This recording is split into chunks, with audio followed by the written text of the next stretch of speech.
আসসালামু আলাইকুম। আপনারা সবাই কেমন আছেন? আশা করি ভালো আছেন। আমিও ভালো আছি আলহামদুলিল্লাহ।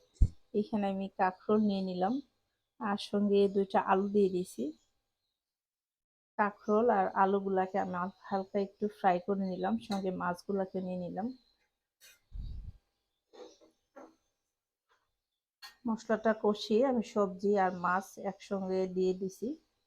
এখন এগুলা কষানো হয়ে গেছে, তো আমি এখানে পরিমাণ মতো যতটুকু লাগবে ঝোল দিয়ে দিব।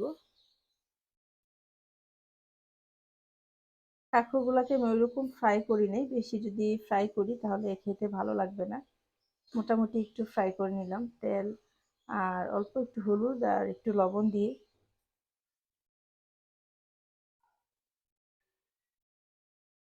এখানে আমি ঝোলটা দিয়ে দিচ্ছি। বিসমিল্লাহ।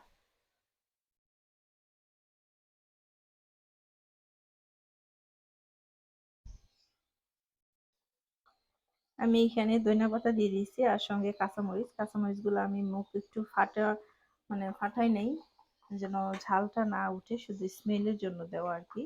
এখানে আমি লাল মরিচের অংশ দিয়েছি। আর এই গরমের ভিতরে কিন্তু ঝাল খাওয়া কিছুতেই সম্ভব না। যত ঠান্ডা বা ন্যাচারাল খাবার খাওয়া যায়, ঝালটা তো একদমই না।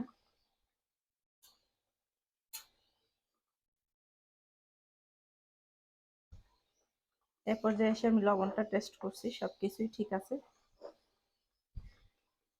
আর সবজিটা আমি ফ্রাই করে দিছি, তো এটা সিদ্ধ হয়ে গেছে।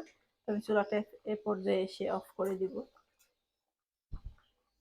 আমি প্রতিদিন যা রান্না করি তাই আপনাদের মাঝে শেয়ার করার চেষ্টা করি। যদি আমার ভিডিওটি ভালো লাগে তাহলে আপনারা দেখতে ভুলবেন না প্লিজ। আর আমার সবাই আমার ফেসবুক পেজটা ফলো করে দিবেন। আমি যখনই কোনো ভিডিও দিব আপনারা খুব সহজেই পেয়ে যাবেন।